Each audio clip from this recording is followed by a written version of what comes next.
In 1997, I made a duet with T.C. Howard, which was actually a research and development duet called In Optimo City, the Almost Perfect Town.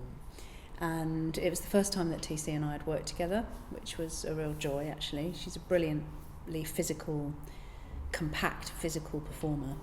And it was the first time we worked together, and we decided to look at sort of images of women, really. We brought in Mills and Boon books to look at and subvert this kind of over-egged, pink, feminist Barbara Cartland view of women.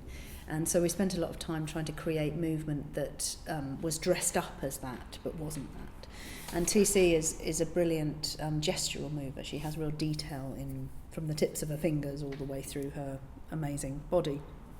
And so some of the movement was gestural, and some of it was performed in an aerial loop, which I'd hung up from the ceiling.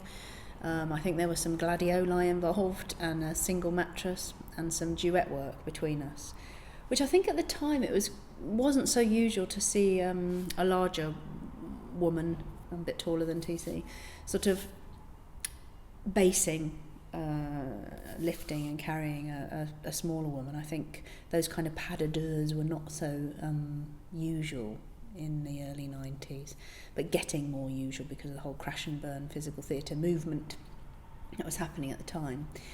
And so we made this piece, and it sort of showed TC in quite a vulnerable light, because she started in this pink sort of over-the-top Barbara Cartland dress and slowly shed that image and became much more feral, and her movement was much more expressive and more TC-ish actually by the end of it. And I have a memory of sort of playing quite a protective role. I kind of gathered her up quite a lot and tried to contain her anxiety, I suppose, in that work.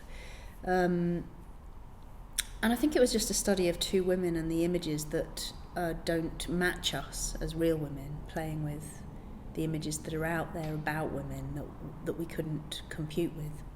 I'd met TC when I got a sort of mini fellowship or whatever it was called to work on a film that Mark Murphy, who was the artistic director of Vitor Dance Company, was making at I think it was Elstree Studios, and I went as a kind of runner learning role, I think paid for by the Arts Council, to witness him working. And TC was in his company at the time, and I was just completely blown away by her athleticism and her risk-taking, actually. And although in Optimo City wasn't a risk-taking performance, I think what TC, I realised, brings to the table every time, or brings to the stage every time she makes a piece of work, is just that utter commitment and emotional connection to what she's doing. So you might start with a slightly dodgy starting point, like a Mills and Boon book, but she can somehow translate and invest her investigation of that with real personal and emotional clarity. And making this little piece that was about an hour long, it was the first time I'd worked with John Avery as well, a composer, and I'd known his work from Forced Entertainment in Sheffield, and he composed some music for me and for the work, and that was the beginning of quite a long-term relationship with both him and TC. And TC and I went on to work for, I think, a decade together after that, and just had a mutual understanding of an interest in partner work, an interest in exploring, I suppose, the representation of women, an interest in dancing together as two women, and obviously she went on to dance with a lot of men in my work as well. But there was a natural affinity that just sort of emerged, and I actually felt very happy to have started that collaboration, because I sort of knew it would go somewhere, and that we had an intellectual understanding too, actually. So we made this research piece and we toured it a few times, actually, because I don't know, at that time the notion of having a research period wasn't what it then became later for the big ensemble pieces. It was sort of, we made something and we toured it, and because people liked it, we carried on touring it a bit. And that was the old way of doing things, in a way, that if you made something that was good enough, you'd just get it out there and people would see it. So I think people started to take notice of the company in a slightly different way because TC was involved and because she is extraordinary as a performer. In terms of the design, it was a very simple design. It was a white backdrop, white floor, like I said, a bed, some flowers, a sort of aerial loop that we then used again in the making of Glass House. I suppose I should say that I kind of fell into dance via aerial work, via community theatre. So my route to being a physical performer was not conventional at all. So I suppose from the beginning I was interested in mashing up the different forms. And actually the piece I made before this, called Thonian Pleasures, had the same loop in as well. So I'll often recycle a piece of kit if I feel like I haven't really got to where I wanted to get with it.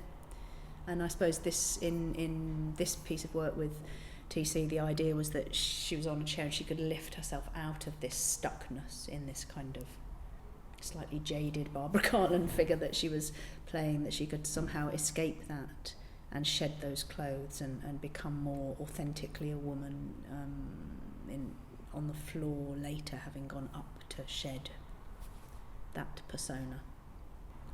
I suppose working with TC consolidated my personal interest in basing, being a bass in contact improvisation and release-based partnering, which I then went on to do in several other shows.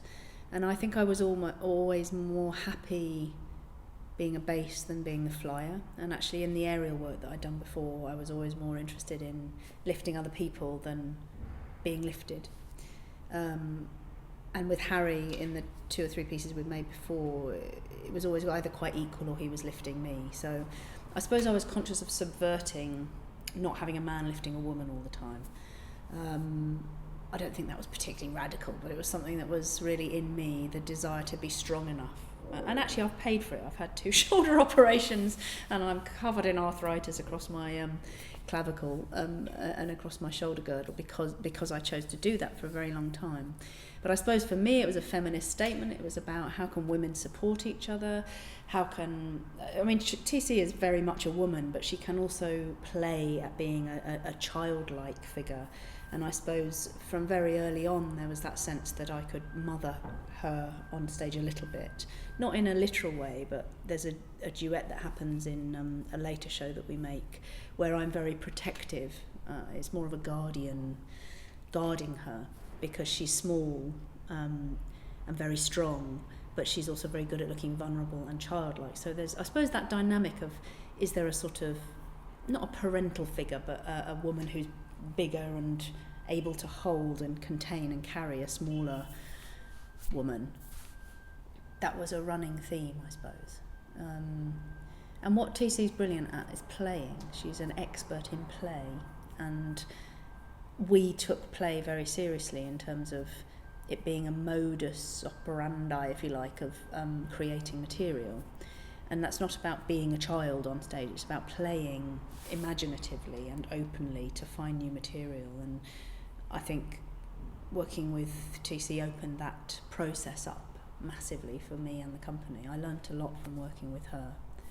And she'd come from Ludus Dance Theatre up in Lancaster via David Glass and various other companies, with that sense of working with young people. She's a brilliant teacher, she's very open in her own investment. And I suppose those are the sort of company values that she and I developed over the next 10 years. And she did become the artistic associate of the company for quite a few years because she was absolutely critical to the development of how we worked and what we put on stage. And also to, this ability to show real strength and show real vulnerability. You don't get that in many performers. You really don't. It's a very rare quality that TC has of punchy athleticism and emotional vulnerability. And a real beauty seeing a female form that's so strong and so muscular and yet so vulnerable.